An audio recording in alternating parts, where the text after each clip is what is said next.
কদিন আগেই টি-20 ইন্টারন্যাশনালকে বিদায় বলে হয়ে গিয়েছেন এ ফরম্যাটের অতীতের অংশ। কিন্তু ক্রিকেটের এক এক ফরম্যাটে অলরাউন্ডিং পারফরম্যান্সে সাকিব যেভাবে নিজের নাম সব এলিট লিস্টে খোদাই করেছেন, তাতে তিনি সবসময়ই থাকবেন প্রাসঙ্গিক। যেমনটা ঘটেছে অস্ট্রেলিয়া পাকিস্তান টি-20 সিরিজেও। দুর্দান্ত পারফরম্যান্সে অজি তারকা স্টয়নিস যে লিস্টে নাম উঠিয়েছেন, তাতে আগেই আছেন সাকিব। পাকিস্তানের বিপক্ষে 3 ম্যাচ টি-20 সিরিজে শেষ ম্যাচে 7 উইকেটের জয় পেয়েছে অজিরা।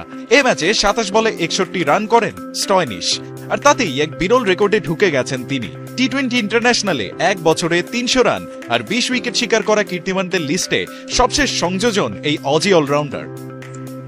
এবছর এখন অব্দি টি-20 ইন্টারন্যাশনালে স্টয়নিস করেছেন 330 রান আর শিকার করেছেন 21 উইকেট।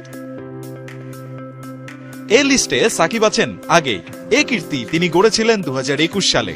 সেবার টি-20 ইন্টারন্যাশনালে সাকিব এক বছরে করেছেন 327 রান, বল হাতেও কম যাননি, তুলে নিয়েছেন 25 উইকেট। সাকিবের পর যার নাম আসবে তিনি ভারতীয় অলরাউন্ডার হার্দিক পান্ডিয়া। ব্যাট হাতে মারকুটে এই ব্যাটার ব্রেক থ্রু এনে দিতেও বেশ এক্সপার্ট। হার্দিক এ লিস্টে নিজের নাম তুলেছেন 2022 সালে। সেবার তিনি ব্যাট হাতে করেছেন 607 রান আর তুলে নিয়েছেন 20 উইকেট। সবশেষ এই লিস্টে যার নাম আছে তিনি আর কেউ নন, জিম্বাবুইয়ান অলরাউন্ডার সিকান্দার রাজা।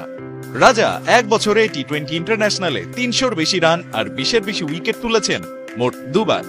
2022 সালে তিনি করেছেন 735 রান আর শিকার করেছেন 25 উইকেট।